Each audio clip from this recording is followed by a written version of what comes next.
Chapter 24. Before the coming of Luca's army, when Giuliano could enter Montelepre as he pleased, he had often seen Justina Ferra.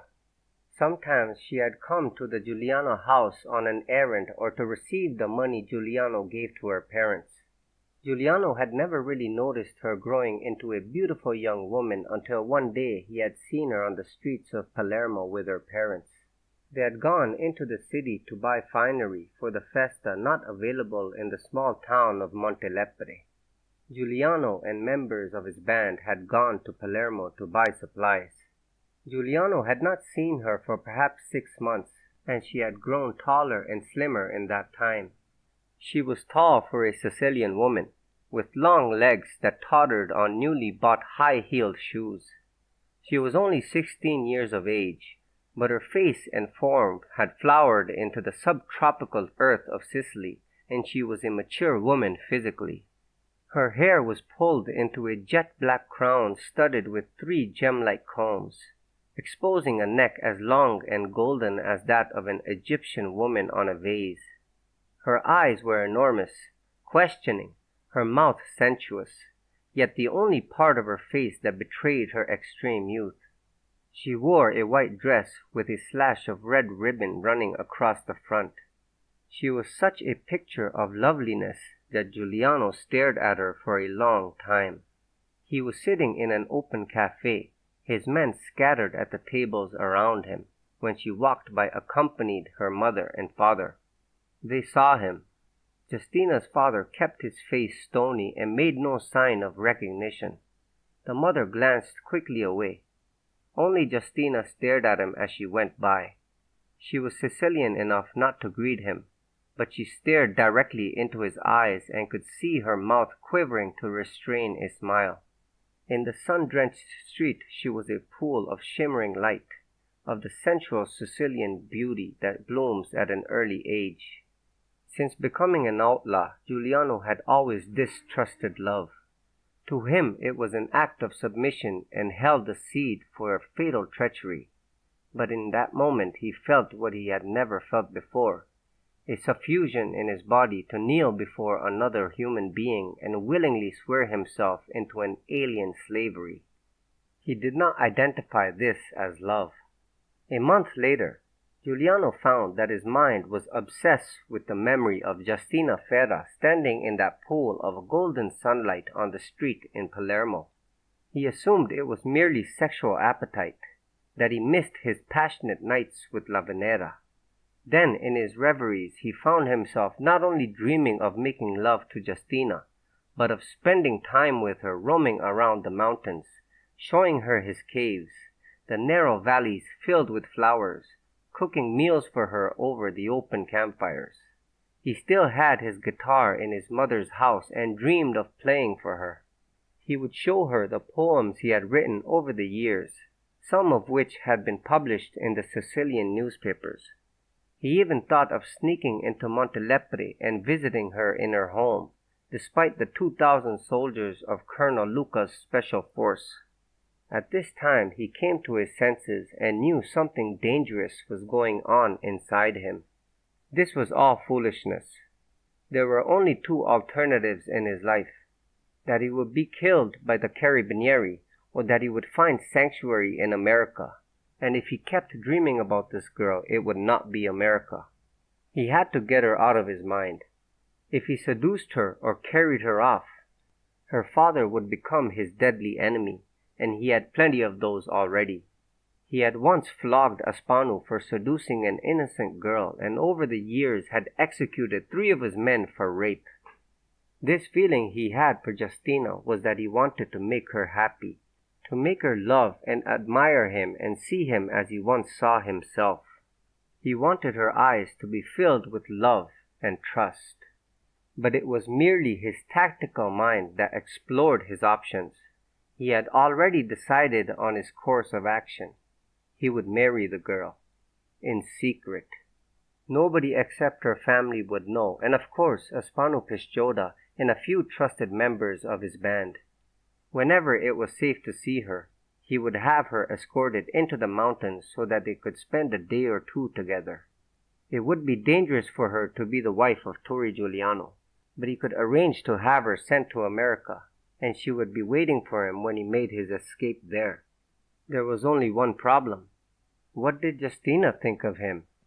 Cesare Ferra had been a secret member of Giuliano's band for the last 5 years, strictly as a gatherer of information, never in its operations.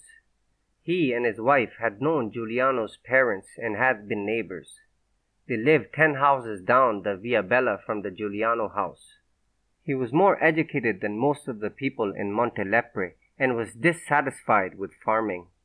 Then, when Justina as a child had lost the money and Giuliano had replaced it and sent her home with a note that the family was under his protection, Cesare Ferra visited Maria Lombardo and offered his services.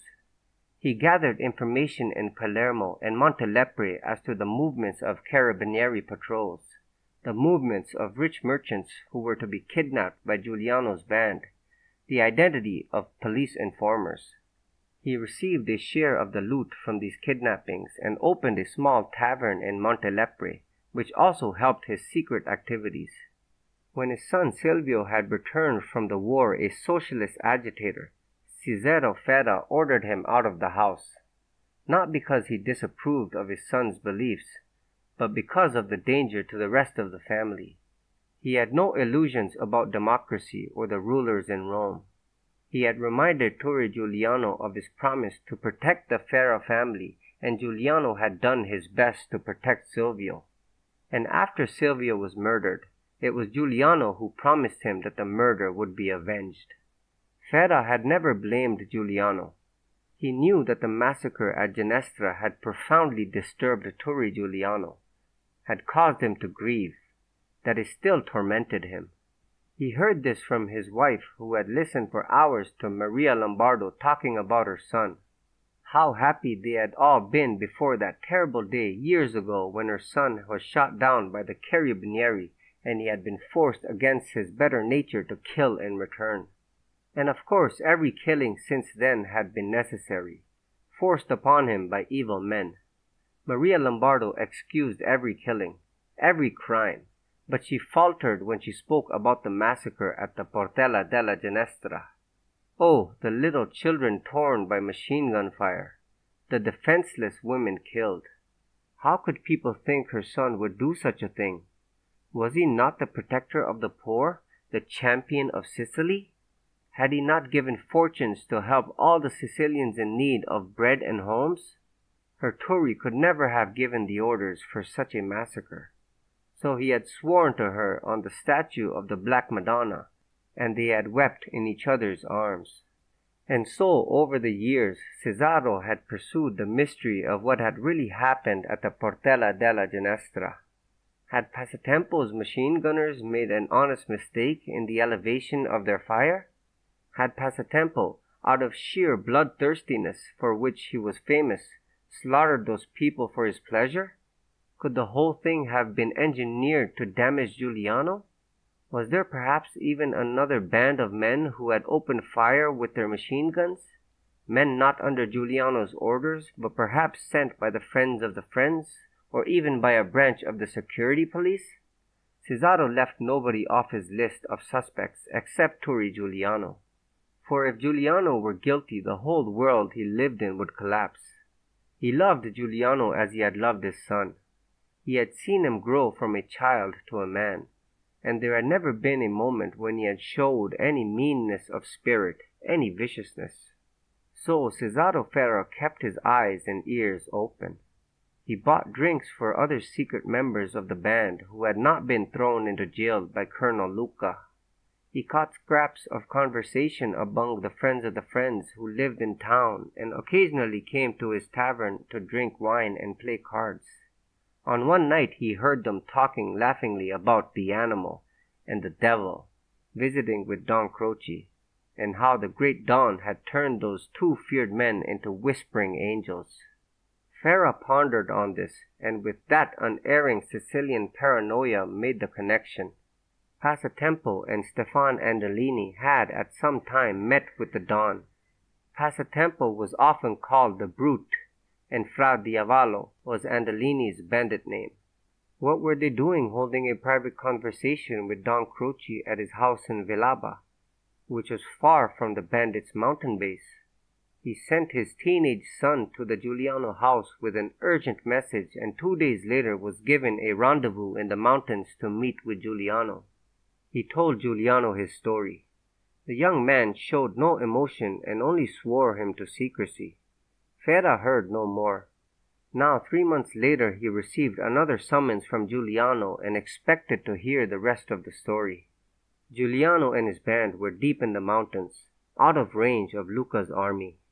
Cesaro Ferra traveled at night and was met by Aspano Pisciotta at a rendezvous point to be led to the camp. They did not arrive until early morning and found a hot breakfast waiting for them. The meal was elaborate, spread out on a folding table with linen and silver. Turi Guiliano was dressed in a silk white shirt and tan moleskin trousers, which were tucked into brown polished boots. His hair was freshly washed and combed. He had never looked so handsome. Pisciotta was dismissed and Giuliano and Ferra sat down together. Giuliano seemed ill at ease. He said formally, "I want to thank you for that information you brought me. It has been pursued and now I know it is true, and it is very important. But I have sent for you to speak about something else, something that I know will be a surprise and I hope that it will not offend you." Ferra was startled, but he said politely, "You could never offend me. I owe you too much." At this Giuliano smiled, the frank open smile that Ferra remembered from the man's childhood. "Listen to me carefully," Giuliano said. "Speaking to you is my first step, and if you disapprove, I will go no further. Disregard my position as the leader of our band. I am speaking to you as the father of Justina. You know she is beautiful. You must have had many young men of the town hanging around your door, and I know you have guarded her virtue carefully. I must tell you that this is the first time in my life I have had such feelings. I want to marry your daughter. If you say no, I will never say another word. You will remain my friend, and your daughter will remain under my special protection as always. If you say yes, then I will ask your daughter if the idea pleases her. If she says no, that will be end of the matter." Cesaro Ferra was so stunned by this speech that he could only stutter. Let me think, and for a long time he was silent. When he began to speak, it was with the utmost respect.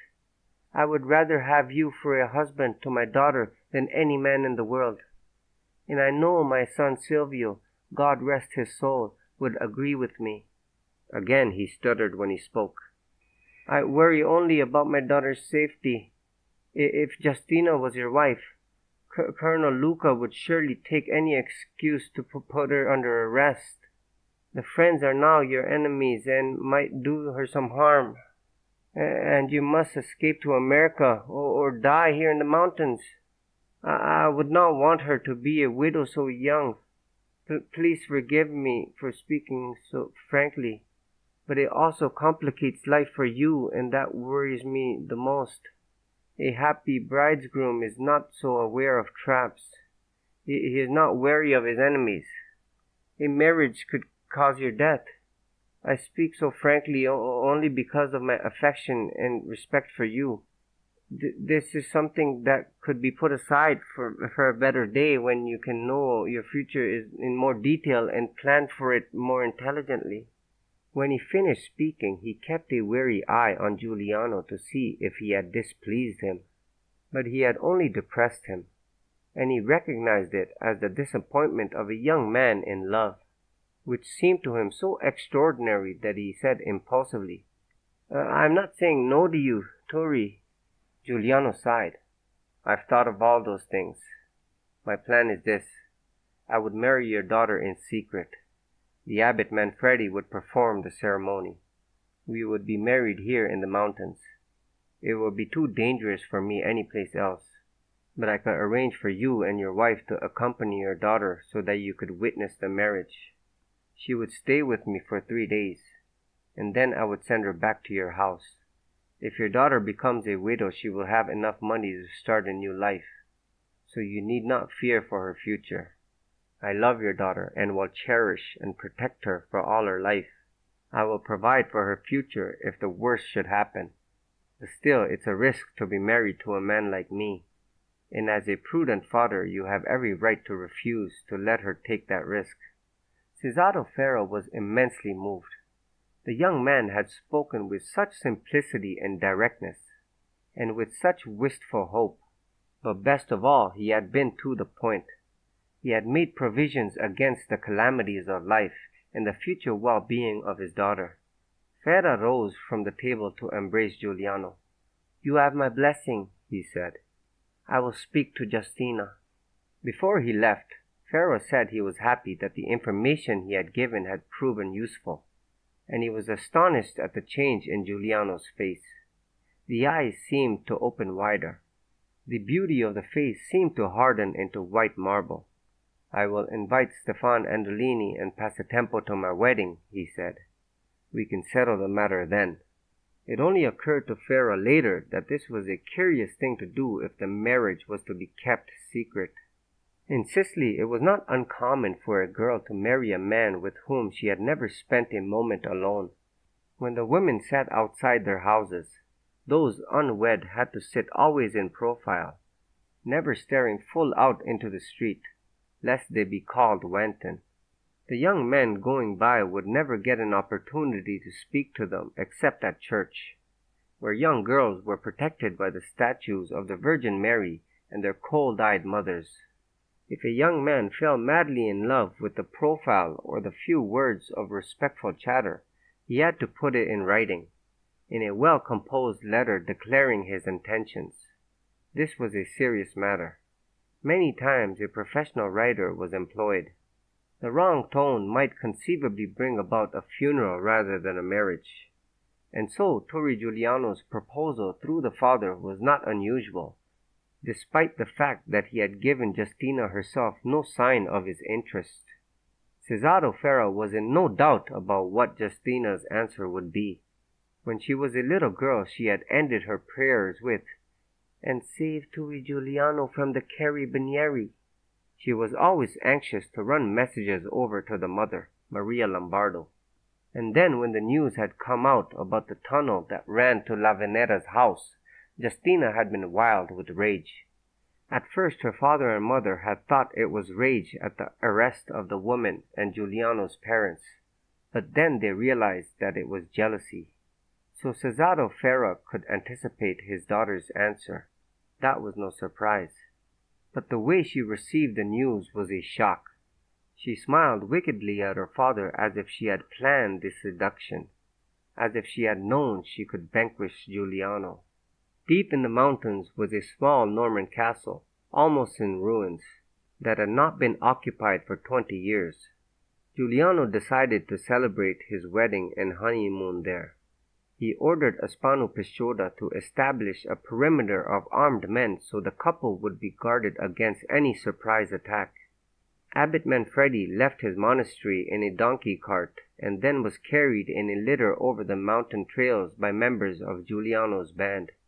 In the old castle he was delighted to find a private chapel, though all its valuable statues and woodwork had long since been stolen. But the bare stones were beautiful, as was the stone altar. The abbot did not really approve of Giuliano getting married, and after they had embraced, he said jokingly to Giuliano, "You should have heeded the old proverb, 'The man who plays alone never loses.'" Giuliano laughed and said, "But I have to think of my own happiness," and then added one of the abbot's most beloved peasant sayings, which he always used to excuse his money-making schemes. "Remember, Saint Joseph shaved his own beard before he shaved the apostles." This put the abbot into a better humor, and he had his casket of documents opened and handed Giuliano his marriage certificate. It was a beautiful document, with medieval calligraphy written in gold ink. "The marriage will be recorded at the monastery," the abbot said. "But have no fear, no one will know it." The bride and her parents had been brought in on donkeys the night before. They had stayed in rooms of the castle that had been cleaned by Giuliano's men and furnished with beds made of bamboo and straw. Giuliano felt a pang at not having his mother and father at the wedding, but they were under the close observation by Colonel Luca's special force. Aspano Pisciotta, Stefan Andolini, Passatempo, Corporal Silvestro, and Terranova were the only ones attending the wedding. Justina had changed from her traveling clothes into the white dress she had worn with such success in Palermo. She smiled at Giuliano, and he was stunned by the radiance of that smile. The abbot made short work of the ceremony, and then they went out on the lawn of the castle where a table had been set with wine and cold meat and bread. They all ate quickly and drank a toast to the bride and groom. The trip back for the abbot and the Ferras would be long and dangerous. There was anxiety that a patrol of carabinieri might wander into the area and the perimeter of armed bandit guards would have to engage them in battle. The abbot wanted to be on his way quickly, but Giuliano detained him. "I want to thank you for what you have done today," Giuliano said. "And soon after my wedding day I want to perform an act of mercy. But I need your help." They spoke quietly for a few moments, and the abbot nodded his head. Justina embraced her parents. Her mother wept and looked imploringly at Giuliano. Then Justina whispered something in her ear, and the older woman laughed. They embraced again, and then the parents mounted their donkeys. The bride and groom spent their nuptial night in the main bedchamber of the castle. This room had been stripped bare, but Turi Guiliano had had a huge mattress brought in by donkey, with silken sheets and a goose-down quilt and pillows bought from the finest store in Palermo.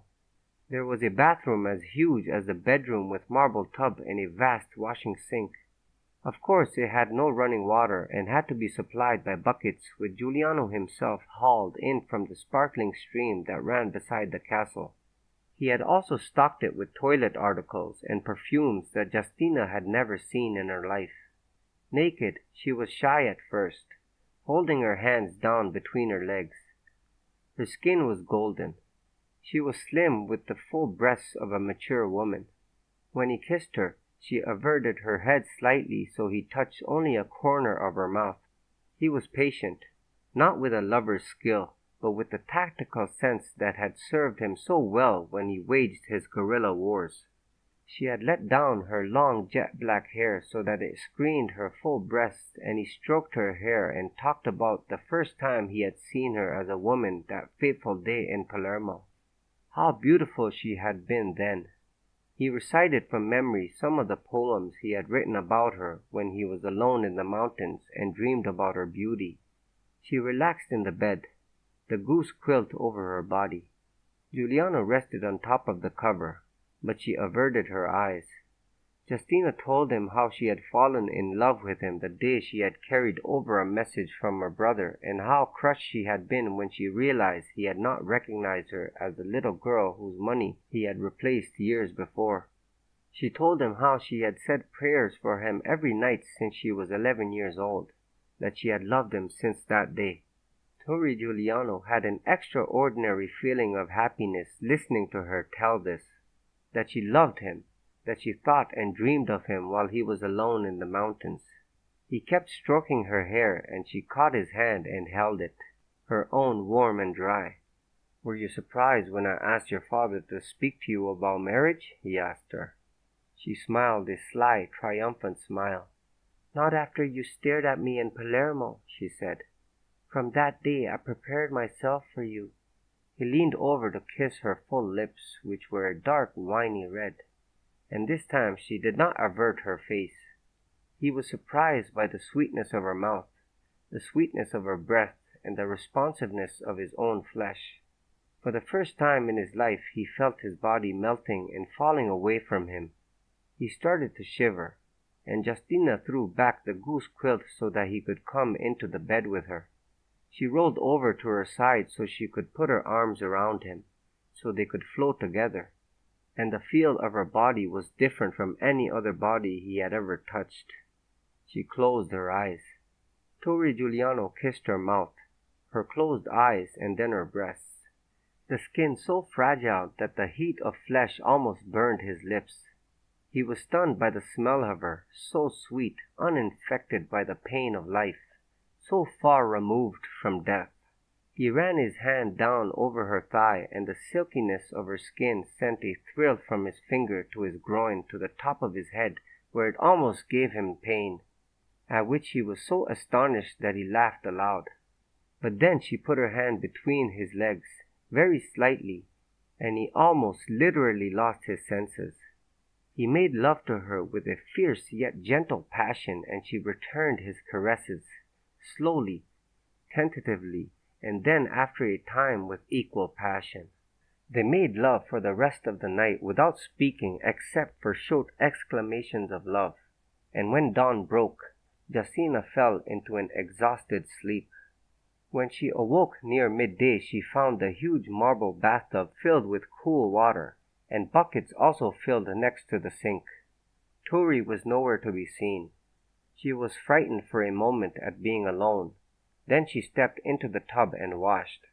When she got out, she dried herself with a huge coarse brown towel and used one of the perfumes at the sink. When she had finally completed her toilet, she put on her traveling dress, a dark brown frock, and a white button sweater. On her feet were sensible walking shoes. Outside, the May sun was hot, as usual in Sicily, but a mountain breeze cooled the air.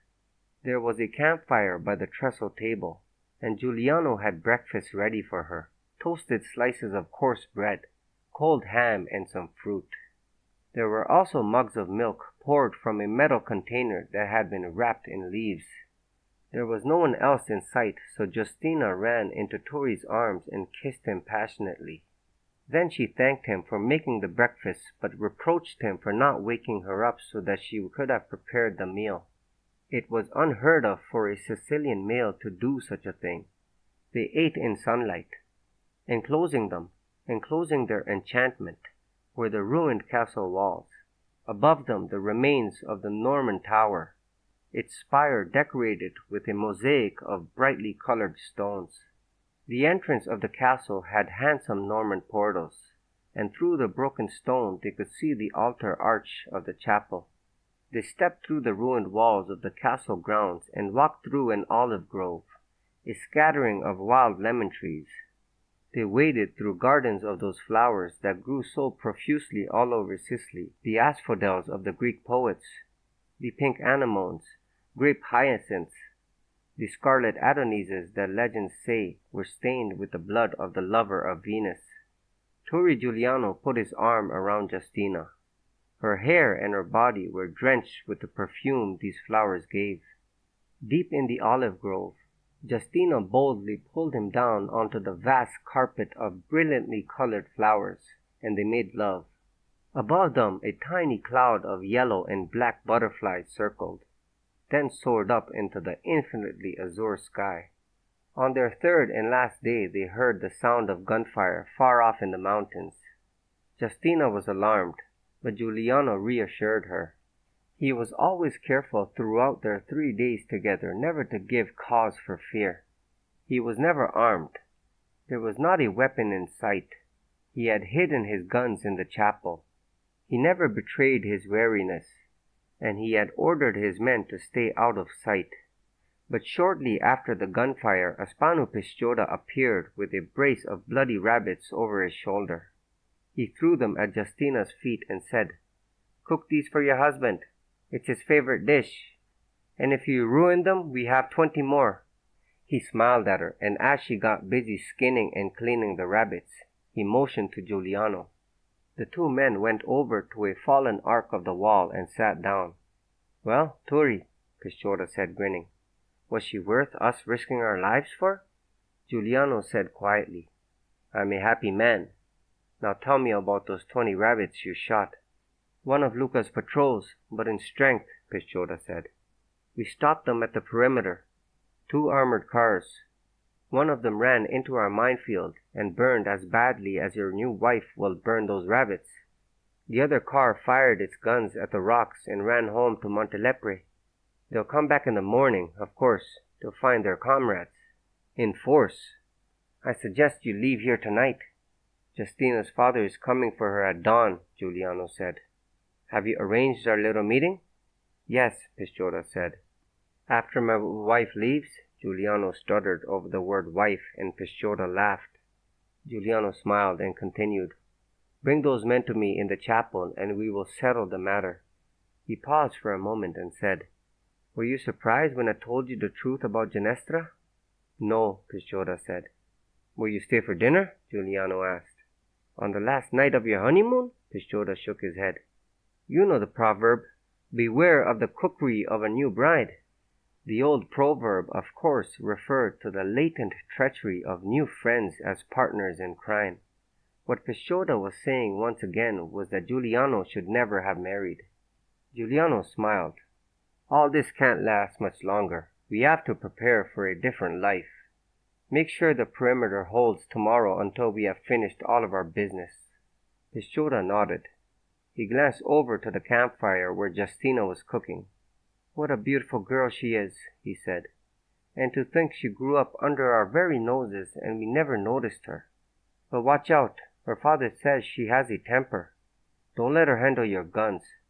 Again, this was sly Sicilian peasant vulgarity. But Giuliano seemed not to hear, and Pisciota swung himself over the garden wall to disappear through the olive groves. Justina had gathered flowers and put them into an old vase she had found in the castle. These graced the table. She served the food she had cooked, rabbit with garlic and tomatoes, a wooden bowl of salad with olive oil and red wine vinegar. She seemed to Turi a little nervous, a little sad. Perhaps it was the gunfire. Perhaps it was Spinoff Pisciota appearing in their Garden of Eden with his saturnine face, black guns dangling over his body. They sat opposite each other eating slowly. She wasn't a bad cook, Giuliano thought, and she was quick to supply him with bread, more meat, and fill his wine glass. She had been well trained by her mother. He noticed with approval that she was a good eater. She wasn't sickly. She raised her eyes and saw him watching. She grinned at him and said, Is the food as good as your mother's? Better, he said. But never tell her that. She was still looking at him like a cat. And is it as good as La Venera's? Turi Guiliano had never had a love affair with a young woman. He was caught by surprise, but his tactical mind processed the question quickly. Next would come questions about his love-making with La Venera. He didn't want to hear such questions or answer them. He had not felt the love for the older woman that he had felt for this younger girl. Still he felt a tenderness and respect for La Venera. She was a woman who had suffered tragedies and pain this young girl, for all her charms, had no knowledge of. He smiled at Justina gravely. She had risen to clear the table, but was waiting for his answer. Giuliano said, La Venera was a great cook. It's not fair to judge you against her. A dish went flying past his head, and he began to laugh uncontrollably. He laughed with joy and delight at being part of such a domestic scene, and because for the first time the mask of sweetness and docility was stripped from the young girl's face. But when she began sobbing, he took her in his arms. They stood there in that instant silvery twilight that falls so quickly in Sicily. He murmured into her ear that peeked so rosily from her jet black hair. I was joking. You are the best cook in the world. But he buried his face in her neck so that she could not see his smile. On their last night together, they talked more than made love. Justina asked him about La Venera, and he told her that was the past and had to be forgotten. She asked him how they would see each other in the future. He explained that he was arranging for her to be sent to America and he would join her there. But her father had already told her that. She was concerned only about how they would arrange to see each other before she left for America. Giuliano saw that it never occurred to her that he might not escape. She was too young to imagine tragic endings. Her father came in the early dawn. Justina clung to Turi Guiliano for one last moment and then was gone. Giuliano went to the chapel in the ruined castle and waited for Spinoff Pisciota to bring him his chiefs. While he was waiting, he armed himself with the guns he had hidden in the chapel. His conversation with Abbot Manfredi just before the wedding. Giuliano had told the old man about his suspicions that Stefan Andolini and Passatempo had had a meeting with Don Croce 2 days before the massacre at the Portella della Ginestra. He assured the abbot he would not harm his son, but it was essential he know the truth. The abbot told him the whole story. As Turi had guessed, his son had confessed to him.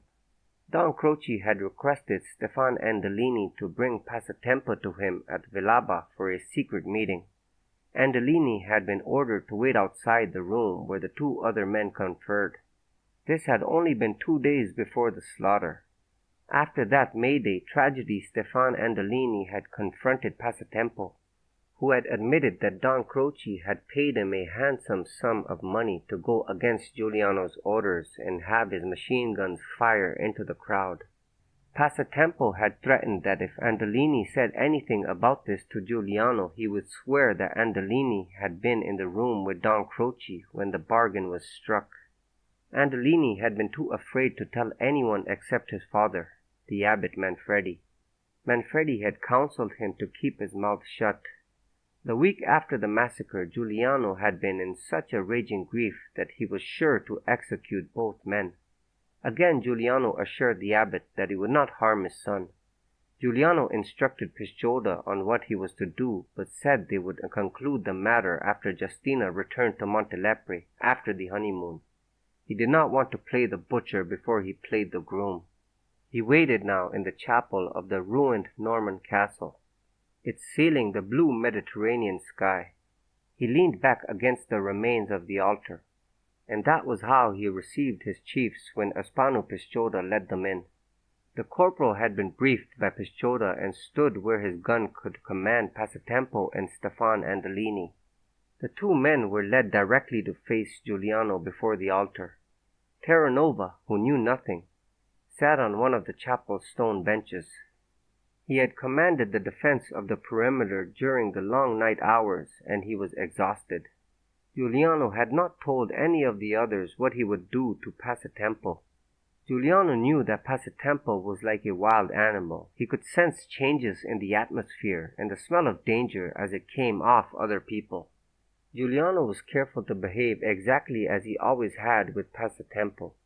He had always kept more of a distance between them than with the others. In fact, he had assigned Passatempo and his band far away to control the area near Trapani, for Passatempo's savagery disgusted him. He used Passatempo to perform executions of informers, and also to threaten stubborn invited guests until they paid their ransoms. Just the sight of Passatempo would usually frighten prisoners and shorten negotiations. But if that was not enough, Passatempo would tell what he would do to them and their families if the ransom was not paid, and tell them with such relish that the guests would stop haggling to be released as quickly as possible. Giuliano pointed his machine pistol at Passatempo and said, "Before we part, we must all settle our debts. You disobeyed my orders. You took money from Don Croce to massacre the people at the Portella della Ginestra." Terranova was looking at Giuliano with narrowed eyes, wondering about his own safety, whether Giuliano was trying to find out who was guilty, whether perhaps he too would be accused. He might have made a move to defend himself, but Pisciotta had also leveled his pistol at Passatempo. Giuliano said to Terranova, "I know your band and you obeyed my orders. Passatempo did not. He endangered your life by doing so, since if I had not found out the truth, I would have had to execute both of you. But now we have to deal with him." Stefan Andolini had not moved a muscle. Again he trusted to the fates. He had been faithful to Giuliano and, like those believers in God who cannot believe their God malignant and commit all crimes in his honor, he had absolute faith he would not be harmed. Passatempo also knew. With that deep animal instinct he sensed his death was at hand. Nothing could help him but his own ferocity, yet 2 guns were leveled at him. He could only play for time and make a last desperate attack. So he said, "Stefan Andolini gave me the money and the message. Bring him to account." hoping that Andolini would make a move to protect himself and that under cover of that moment, an opportunity to attack would open.